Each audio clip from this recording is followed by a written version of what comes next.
clear direction when it comes to the future space right now. This, of course, after the S&P 500 fell but finished above that $39,000 level. We're talking about near oversold levels, and very important because it really gives you a sense of short-term direction for the markets at a time when already we have seen U.S. stocks erasing about half of that rally from their June lows. So there's a lot of uncertainty out there in the markets, especially when we have rate decisions. We already had the RBA. We're headed towards the ECB rate decision. Of course, all of this setting up for the blackout period for the Federal Reserve before they decide on rates. Let's bring in our next guest, who says a recession is a high probability in 2023 despite the stronger economic data recently. With us now is Shana Sissel, president of Banríon Capital Management. Shana, always good to see you. So when we're talking about stronger economic data, even just today, this chart on the Bloomberg showing how the services number really accelerated at the fastest pace in 4 months, right? Which will be great news, but this is where the conundrum lies, right? You have great data, then you could potentially have a more hawkish Fed, then you could potentially go into a recession.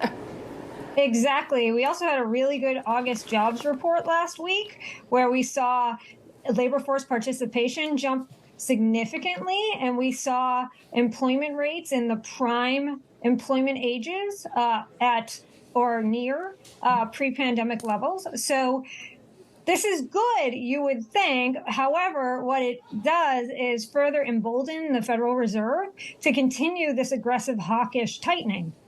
And so I think it's a given at this point that they're going to raise 75 basis points at their next meeting. And Federal Reserve Chairman Powell specifically stated in his comments recently that he expects their policy to cause pain. Mm-hmm. And I don't think it's something we should overlook that he chose to include that language in his comments.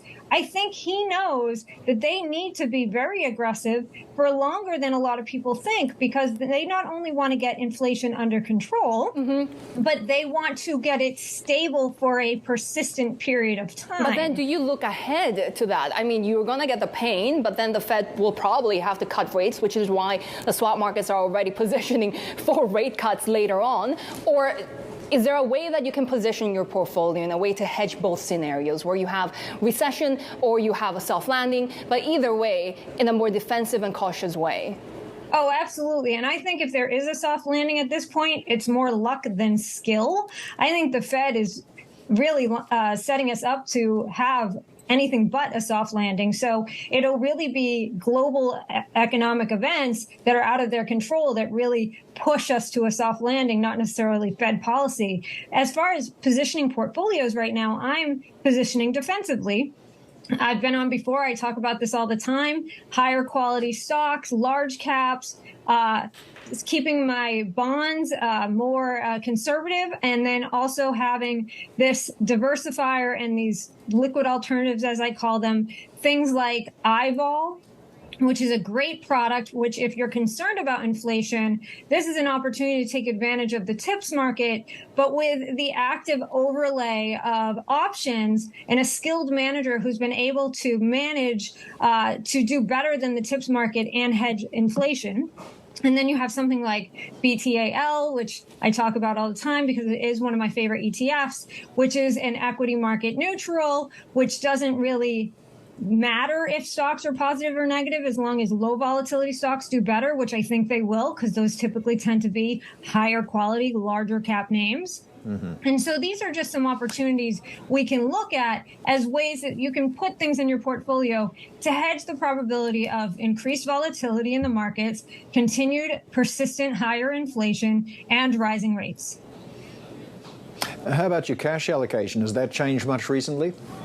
Not really, because cash in an inflation environment where at 7-8% is a losing game because you're gaining nothing on it. So I'd rather put it in some things that are a little bit hedged into some conservative, higher quality equities with good dividend yield than to keep it in cash. I also don't like timing the market, so I'd rather stay in it than pull everything out of it.